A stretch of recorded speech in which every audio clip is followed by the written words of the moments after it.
Queue న్యూస్లో పనిచేయటకు senior video editors కావాలను సంప్రదించవలసిన నెంబర్లు 8688926084.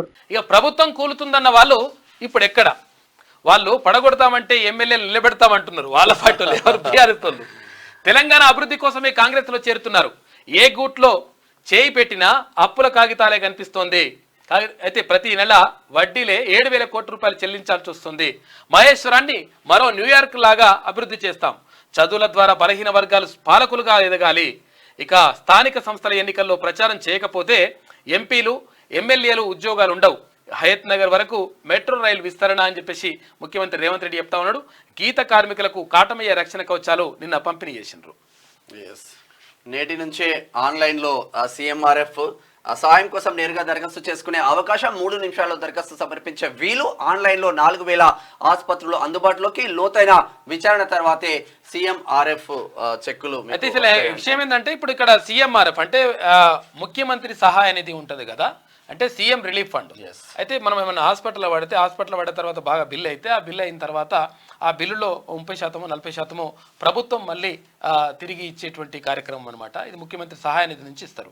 అయితే దీనికి సంబంధించి అయితే ఈ గతంలో ఏముంటుందంటే ఇక్కడ అప్లై చేసుకోవాలి. అప్లై చేసుకున్న తర్వాత అక్కడ ఎమ్మెల్యే కానీ అక్కడ ఎమ్మెల్యేతోని లేకపోతే ఎమ్మెల్సీతోని సంతకం పెట్టించుకొని అక్కడ నుంచి ఫార్వర్డ్ చేసిన తర్వాత అప్పుడు ఆ చెక్కులు వస్తుండే.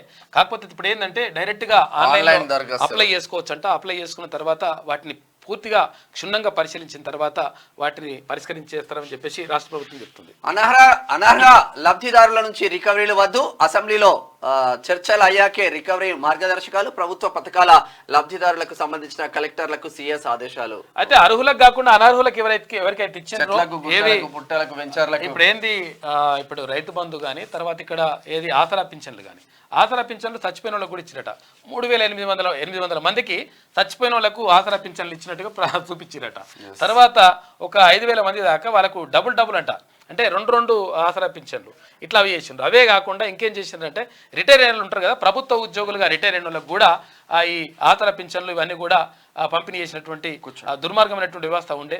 కాబట్టి దానికి సంబంధించి రికవరీ చేయాలని చెప్పేసి రాష్ట్ర ప్రభుత్వం భావించింది. కాకపోతే అంటే రికవరీ చేస్తే మళ్ళీ వ్యతిరేకత వస్తుందనేటువంటి ఉద్దేశంతో దాన్ని కొంతవరకు వాయిదా వేస్తున్నట్టుగా తెలుస్తూ ఉంది.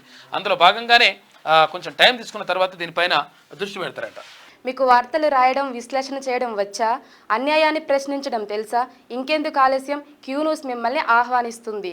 క్యూ న్యూస్లో పనిచేయటకు అనుభవం గల కంటెంట్ రైటర్స్ కావాలను సంప్రదించవలసిన నెంబర్లు 8688926084.